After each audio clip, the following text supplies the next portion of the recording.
What's going on YouTube? It's Gadgets Boy. Welcome to another video. And in front of me is a brand new Google Pixel 4, literally just announced a couple of hours ago, if less than an hour ago maybe. But yeah, we've got the box here from Team Pixel and we're going to see what's inside and tell you more about the little specifications here and there of what's new on the new Google Pixel 4 and the Google Pixel 4 XL. Let's have a look in the box and get on with it. So here we are, we have the Pixel 4 on the left and the Pixel 4 XL on the right side. With the XL obviously being the larger version with 6.3 inch of display. It also has QHD Plus flexible OLED at 537 ppi.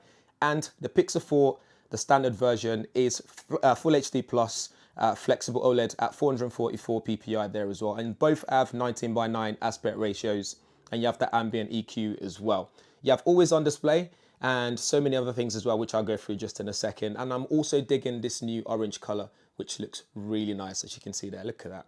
Looks absolutely gorgeous. It also looks nice in white as well, as you can see there. So again, you get that button on the side with different colors. Underneath it, just about, you can see you have your volume rocker there. And on this side, you have your SIM card tray on there. And it feels really nice and soft on the edges, which is really cool. And on the bottom, we have USB-C ports and the speaker grill as well. And on the back, the camera array looks very identical, as you can see there. So there's no extra sort of differences there at all. You have a standard wide angle lens and a telephoto lens and flash there as well, and a sensor right at the top there. Let's just fully power this on and set this up as well. So as you can see on the display, it's very vibrant and bright as well. So in the display settings, there are a couple of things you might want to do to adjust to your preferences as well. So you got a dark theme, which you can flick on and off, which sets the whole device to the dark theme mode. If you turn that off for the sake of this video, you got adaptive brightness as well, which means it adapts to your environment, good for your eyes, for example. If you go to advanced, if we scroll down here, you got screen attention, which you can use to keep the screen on as long as you're using it. Timeout settings as well. And then you got adaptive brightness here, which I explained already. And then you got ambient HQ, which is also cool as well. So this can dynamically adjust based on your surrounding lights and environment. And then you got color settings as well, which I've adjusted to boosted.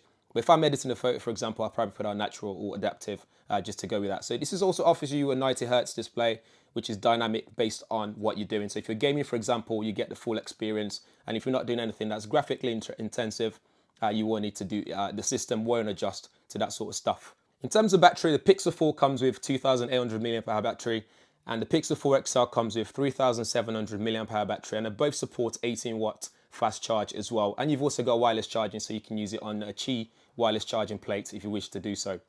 In terms of storage, they have 6 gig of RAM and you've got an option for 64 gig of internal storage or 128 gig of internal storage. I believe the 128 gig is only available in black and the clearly white only, hence why I've got clearly white on the right side with 128 gig of storage there. And the orange one has 64 gig of storage. In terms of processor, they're both running Qualcomm Snapdragon 855, Adreno 640 GPU. You got Titan M security module in there, and you got that Pixel Neural Core, which is useful for that camera module in there for all the software trickery that goes on with AI and so on.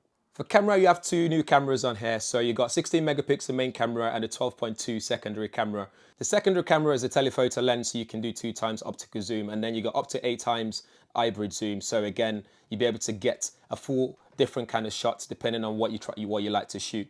You've also got a night sight, which is still there as well, which is pretty cool. What they've also got in the camera settings now as well is dual exposure modes, which means you can be able to adjust the exposure on the foreground and background as well, which is really good. It helps with backlighting issues. So if you tap this, you get a new slider that goes up and down on the settings, which is pretty cool. This will be put to test properly when we start to review this.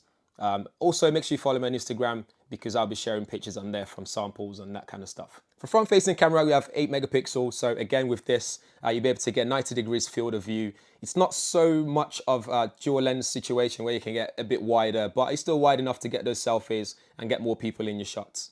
What's also worth noting as well is on the front-facing camera, that dual exposure mode is also available as well. So you'll be able to do it on the front-facing camera as well.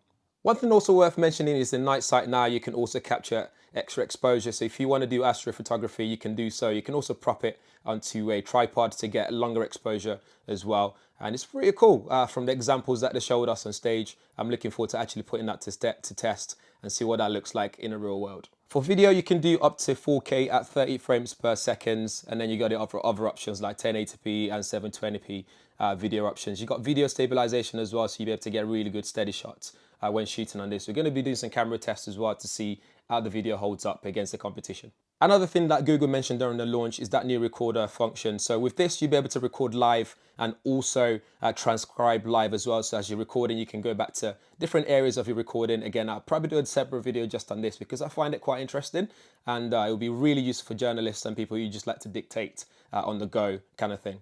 Going back to the camera, one more thing that I forgot to mention is that live HDR camera situation now. So before, when you take a shot, then you do a post-processing and you see what you've done. But now you can actually see that live as you're doing it. So what you see on the screen when you take a photo is actually what you get. Both the Pixel 4 and the 4 XL also comes with a radar technology, which will be the first in a smartphone.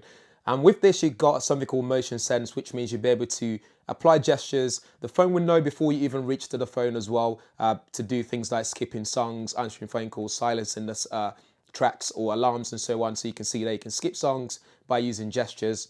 You can swipe in any directions. Well, swipe left and right in this situation. If you were to do something like silence interruptions, you can just put your swipe over it as well, and it'll stop the alarm clock, for example, from going off, which is pretty cool. And it's also useful for ambient display if you check that settings on in your phone settings and display settings. And if you're wondering about what you actually get in the box as well, so you get your SIM ejector tool in there with some manuals, you got your USB-C cable there with the adapter for transfers, and you got your charging block in here as well. Let's just take that out actually. So this is a USB-C charging block that comes with it. And because I'm in the UK, you get the 3-pin UK version in the box. And that applies to both the XL and the standard version. So that's it for the Google Pixel 4 and the 4 XL, guys. Let me know what you think in the comments below. Any questions, any tests, anything you want to see in the final review, or questions you might have, drop them in the comments below. And most importantly, would you be picking one up? And if not, tell us why. And if so, tell us why as well in the comments below. Every other information that you might need will be in the description area. But in the meantime, make sure you subscribe and hit that bell notification so you're one of the first people to know whenever there's a video on this channel. Thanks for watching. See you in the next one.